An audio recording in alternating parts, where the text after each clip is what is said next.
Are you struggling to trust the messages you get from your intuition or your spirit guides?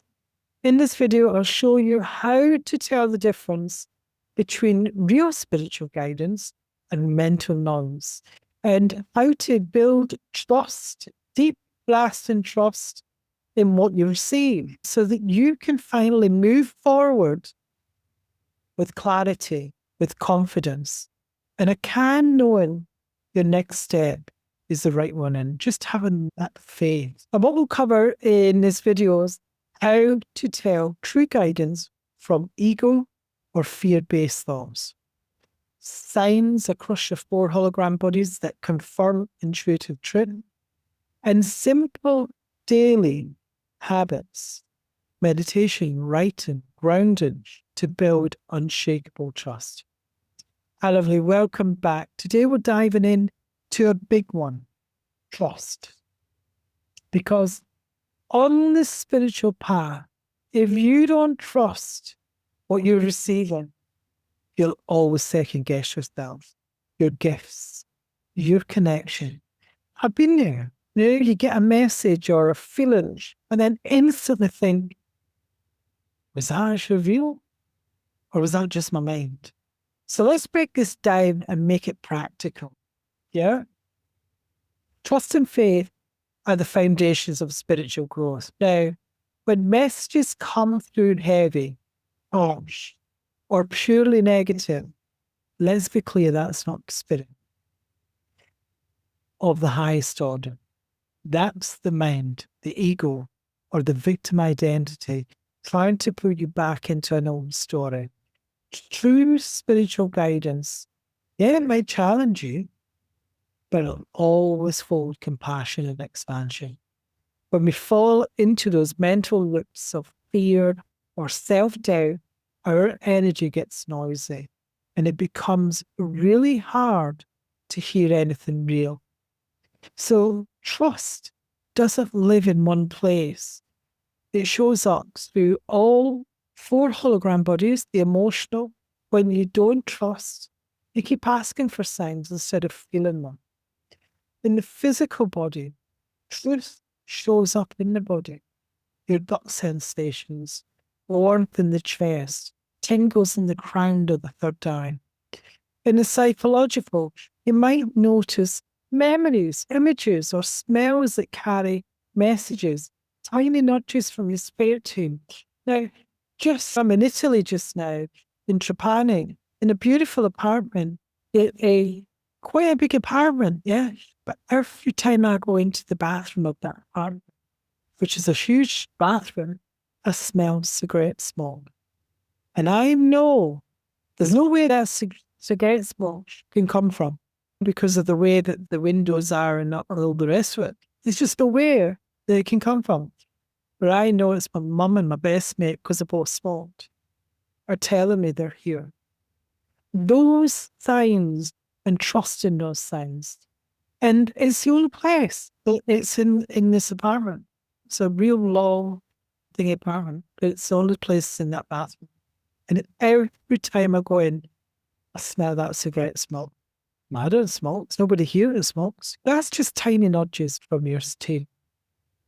The spiritual trust deepens as your higher self becomes louder than the fearful. Each body gives it clues.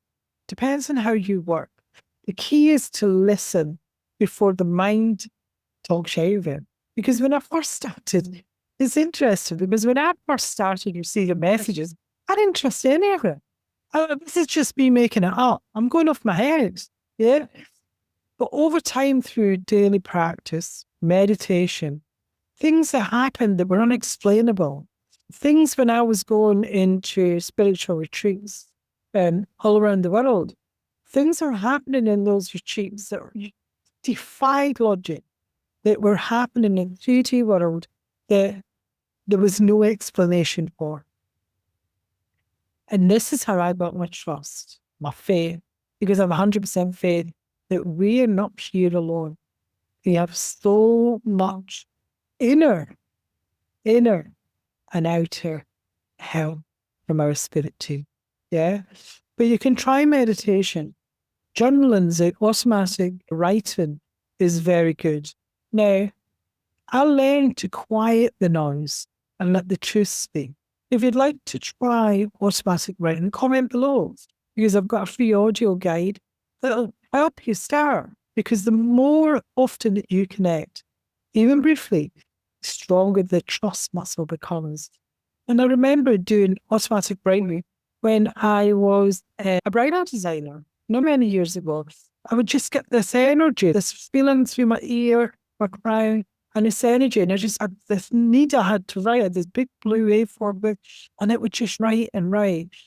Mental things that I would write about. It wasn't even in my head. I would just get all this information.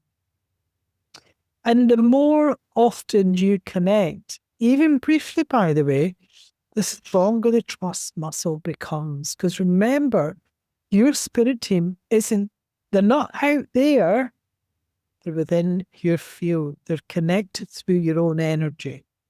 Yeah? Now, let's talk about balance, because it's amazing to be open, but without grounding, you can fly off into a spiritual land.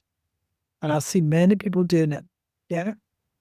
And I did that when I first awakened 20 plus years ago.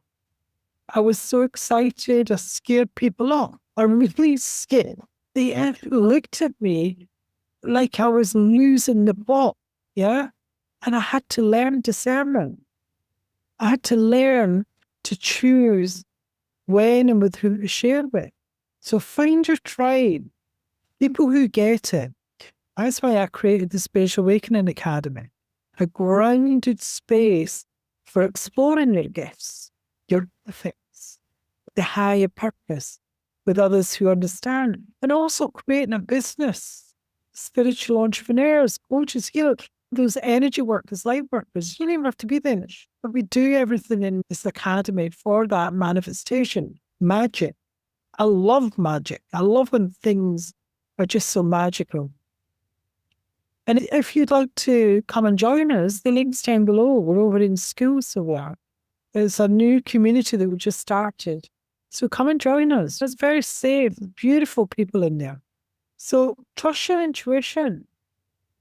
It's not a one-off moment. It's a lifelong relationship with regular practice and grounding. And having that phase, you'll start recognizing your true guidance instantly. Thank you for watching. And if you want that automatic writing audio to explore this work deeper, come join us inside the Spiritual Awakening Academy. Beautiful to see you. Speak to you later. Bye-bye.